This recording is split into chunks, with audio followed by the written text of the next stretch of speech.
Bueno, el estrés es una reacción fisiológica que tiene el ser humano ante una amenaza. Entonces es un gradiente que va desde ser una función protectora ante una situación de peligro en la cual el animal o la persona se pone en alarma y todo su organismo responde para huir o atacar, en situaciones normales.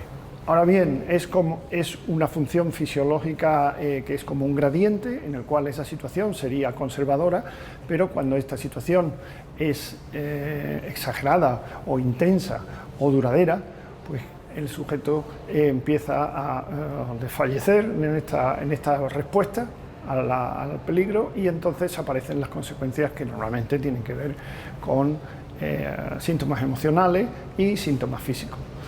En esta situación que hemos atravesado, que ha sido una novedosa y además súbita y además inesperada, pues las personas que han tenido una resiliencia, que se llama, que es una resistencia, han sabido gestionar o manejar el estrés hasta un punto, pero pasado ese punto, pues ha empezado a medrar en su salud tanto física como emocional. Esta situación, por tanto, el estrés es una situación en la que ya podía decirse que es por las condiciones de vida, por los cambios demográficos, por la situación del trabajo, ya era una situación previa en la cual podíamos decir que tenemos unos niveles altos de estrés, pero ahora con esta situación pandémica y pospandémica, evidentemente este estrés ha cobrado su precio y hemos pagado la factura con síntomas de ansiedad y depresión. El impacto psicológico de la pandemia evidentemente no ha sido generalizado, sino que ha sido distinto, ha sido heterogéneo en función de las poblaciones.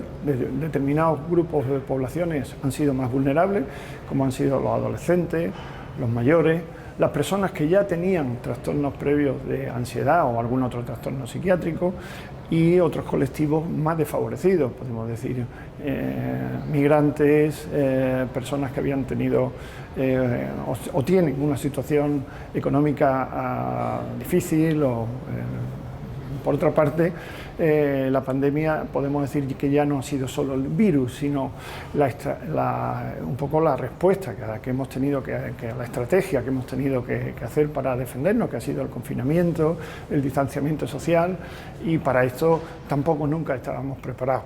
Esta situación ha incidido mayormente en estos grupos específicos en los cuales ha incidido en todo el mundo, pero especialmente en estos grupos en los que han pagado un precio más alto. Todos nos estamos haciendo la misma pregunta, quiero decir, porque todavía estamos casi empezando, hablan de la quinta ola, o sea que, pero bueno, sí, lógicamente va a haber un antes y un después de esta situación. Evidentemente van a quedar secuelas de tipo de miedo, preocupación, simplemente ante la nueva posible futura situación que pueda venir, y ya esto es una impronta que va a dejar una marca en todo el mundo.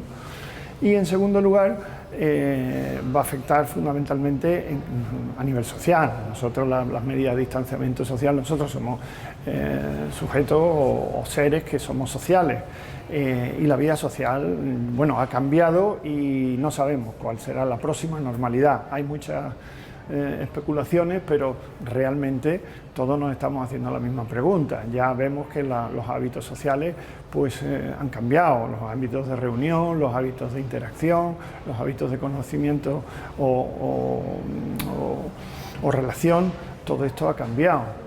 Entonces, el futuro realmente seremos seres, yo creo que fundamentalmente, y es mi opinión, ¿no? Somos unos seres que vamos a perder la confianza, es decir, la confianza, la seguridad, la tranquilidad, el sentido de invulnerabilidad que hemos tenido previamente, de éxito, por ejemplo, esto se ha quebrado totalmente y hemos pasado, yo creo, a nivel social, a pasar una sociedad un poco temerosa, desconfiada y quizá regresada a unos patrones de relación más íntimos, más privados, que van en perjuicio obviamente de la socialización. El IBIMA es un instituto de investigación y por lo tanto su primera misión es contestar algunas preguntas en las que todavía no hay respuesta o ofrecer recursos, trasladar los aspectos de la investigación a la práctica clínica. Respecto a llenar estas lagunas de conocimiento, pues tiene que ver con todo esto que estamos hablando. ¿Qué medidas de prevención se pueden actuar o qué estrategias se pueden llevar a cabo fundamentalmente en estas poblaciones vulnerables, más vulnerables, para prevenir la aparición de lo que ya sabemos? Ten en cuenta que esta no es la primera pandemia. Conocemos la pandemia del SARS o del MERS en 2003 y 2009. No alcanzó a ser una pandemia, efectivamente, fueron brotes epidémicos, pero que causaron secuelas psicológicas en el Medio Oeste y en las poblaciones asiáticas muy marcados y han sido estudiados.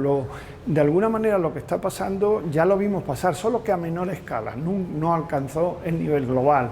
Entonces, esto quizás es nuestra mayor preocupación, prevenir que aparezcan estos trastornos que ya se han visto en otras pandemias. Por tanto, estamos estableciendo estrategias que palíen un poco toda la adversidad que hemos comentado antes respecto no solo a haber padecido la enfermedad, sino a ver es decir, los efectos que se han producido por estar confinados y por convertirnos en otras personas, que ser más desconfiadas, el tener siempre el fantasma del contagio, de la infección. Esto fundamentalmente afecta fundamentalmente a personas que se ven con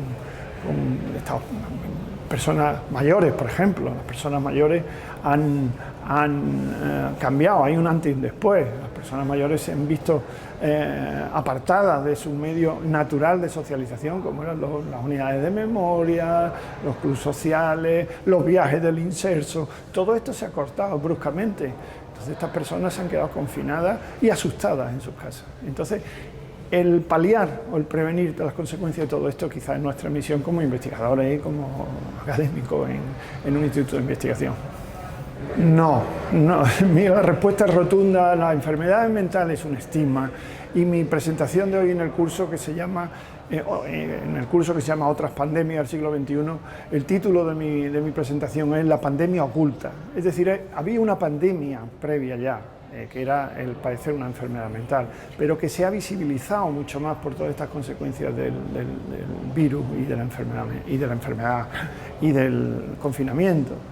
El suicidio era una pandemia que la llevamos, que está de luego en todas las agendas de todos los administradores y gestores de la salud, de los proveedores de salud pública, pero que pensamos que va a tener un impacto, no inmediato, pero sí a medio y largo plazo.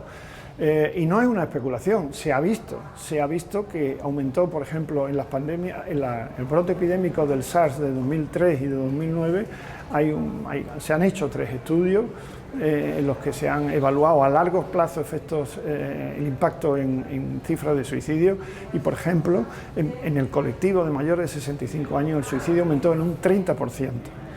Esto sí se ha visto en un brote epidémico que ha sido a escala reducida, como fue el SARS o el MERS en el sudeste asiático y en el medio oeste. Hay que pensar que se va a reproducir. Nosotros, por ejemplo, es una de las líneas de investigación que estamos teniendo en nuestro grupo, el hacer un trazado de estas estas conductas suicidas que están apareciendo en esta época para agilizar y poner en marcha estrategias de prevención.